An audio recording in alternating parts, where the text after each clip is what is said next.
now I'm making the sauce for the curry chicken that I'm making for Thanksgiving dinner. So in here is a combination of curry paste, turmeric, kaffir lime leaf, coconut milk, and 3 spoons of sugar and a spoonful of fish sauce. And just stir it until it's boiled like this, and we'll be putting the chicken in. So as you can see, I put in some chicken and shrimp, the combination of chicken breast, chicken thighs, and shrimp. And it's all been kind of marinated with a little bit of curry paste and salt and pepper.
So right here, I just finished adding up all the vegetable, including potato, carrots.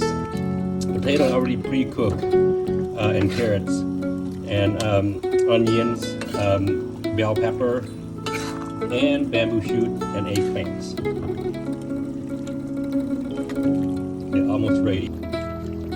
So now that the curry finished, I just top with the fresh basil, red basil right here. As you can see, it's going to give a really nice aromatic fragrance to the taste.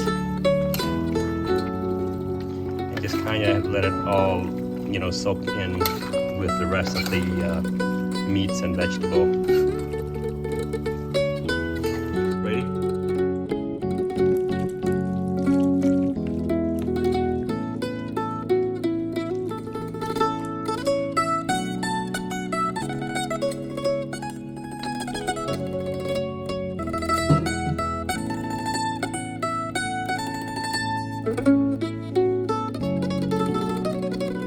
Perfectly served with steamed rice.